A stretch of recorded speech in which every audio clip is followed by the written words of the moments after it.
Hello everyone, আসসালামু আলাইকুম। Welcome back to our channel Khadok vibes. Khadok ভাইবসের বাঙালিয়ানা ভোজ স্পেশাল আজকের আয়োজনে আপনাদের সবাইকে অনেক অনেক স্বাগতম। আজকের এপিসোডে আমাদের ইউনিক আর স্পেশাল আয়োজন, খুবই সহজ একটি রেসিপি, শিল পাটা বা বাটার ঝামেলা ছাড়াই শিমের ভর্তা।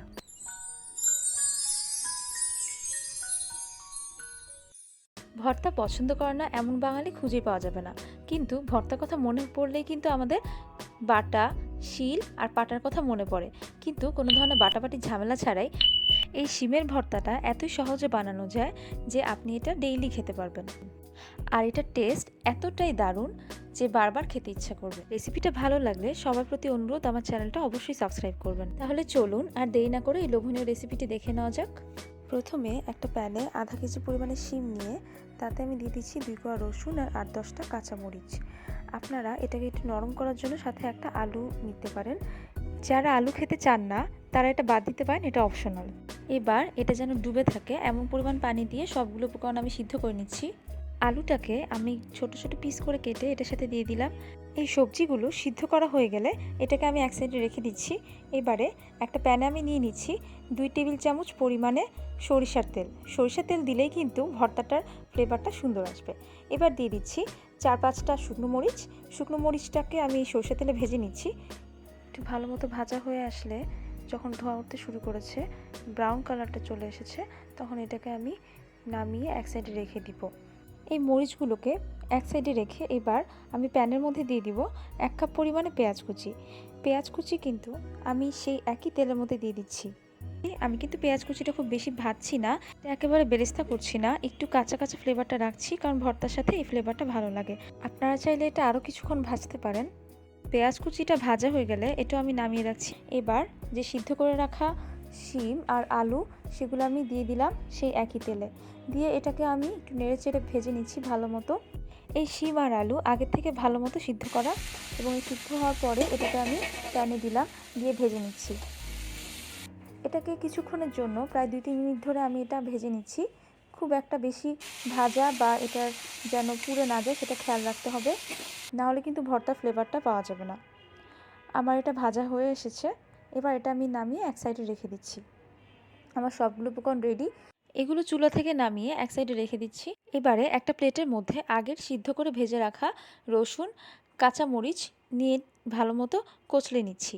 সাথে নিচ্ছি ভেজে রাখা পেঁয়াজ কুচি, শুকনো মরিচ, আর সাথে অর্ধেকটা কাঁচা পেঁয়াজ কুচি। আপনারা চাইলে এই কাঁচা পেঁয়াজ কুচি নাও দিতে পারেন। প্রথমেই কাঁচামরিচ আর রসুন চটকে নিলাম, যাতে ভালোভাবে পুরাটা মিশে যায়। এই কাঁচামরিচ আর রসুন প্রথমে চটকে নিলে ফ্লেভারটাও ভালো আসবে এবং শুকনো মরিচটা এটার সাথে ভালো মতো মিশবে। আমি 2টা শুকনো মরিচ নিয়েছি এবং নিয়ে এটার সাথে ভালোভাবে মিশিয়ে নিয়েছি। এবারে এর সাথে একে একে মিশাবো ভেজে রাখা পেঁয়াজ আর সাথে কাঁচা পেঁয়াজ। একটা একটা করে ভালো মতো ডলে ডলে কচলিয়ে আমি এটাকে মিশিয়ে নিচ্ছি, যেন এগুলো আস্ত না থাকে। এটা যত ভালোভাবে মিশবে ভর্তাটা ততই মজা হবে। পেঁয়াজটা আমি একটু আস্ত মতো রেখেছি, আপনারা চাইলে একেবারেই মিশিয়ে ফেলতে পারেন। এভাবে আমি হাত দিয়ে ভালো মতো কচলিয়ে কচলিয়ে প্রত্যেকটা উপকরণ মিশিয়ে নিচ্ছি। যেগুলো আস্ত ছিল সেগুলো একটু ভেঙে নিচ্ছি হাত দিয়ে।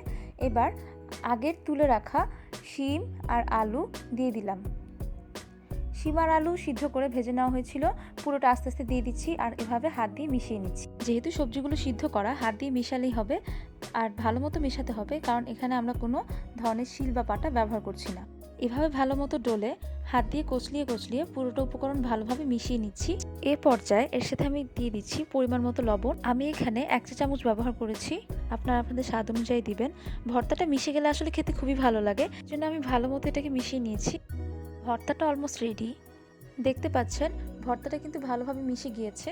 এবার সার্ভ করার ঠিক আগে আমি এখানে দিয়ে দিচ্ছি ধনেপাতা কুচি। আমি এখানে 2 টেবিল চামচ ধনেপাতা ব্যবহার করেছি। এটা আমি কুচি করে এটার সাথে মিশিয়ে নিলাম। একদম সার্ভ করার আগে এই ধনেপাতাটা দিলে ফ্লেভারটা আরও ভালো আসে আর খেতেও খুবই ভালো লাগে, খুবই দারুণ লাগে। এই ভর্তার প্রতিটা উপকরণ আপনারা চাইলে আপনাদের ইচ্ছা মতো কম বেশি করে নিতে পারেন, আবার বাদও দিতে পারেন। ধনেপাতাটা মিশানো হয়ে গিয়েছে। এবার আমার ভর্তা একদম রেডি। আশা করি আজকের রেসিপিটা সবার অনেক ভালো লাগবে। বাসায় ট্রাই করে জানাবেন কেমন লেগেছে। ভালো লাগলে আমাদের চ্যানেলটা অবশ্যই সাবস্ক্রাইব করে দিবেন। খুব মজাদার রেসিপি সবার আগে পেতে বেল বাটনে প্রেস করে রাখবেন। ভিডিওটা ভালো লাগলে অবশ্যই ফ্যামিলি আর ফ্রেন্ডদের সাথে শেয়ার করবেন আর একটা লাইক দিবেন, কারণ আপনাদের লাইক আমাকে অনেক অনুপ্রেরণা দেয়। এরকম মজাদার রেসিপি দেখতে আর খাবার অর্ডার করতে আমাদের ফেসবুক পেজ খাদ্য ভয়েসে নক দিতে পারেন।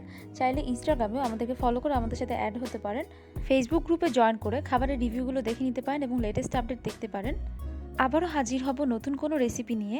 তাহলে এখানেই বিদায় নিচ্ছি। সবাই অনেক ভালো থাকবেন। আল্লাহ হাফেজ।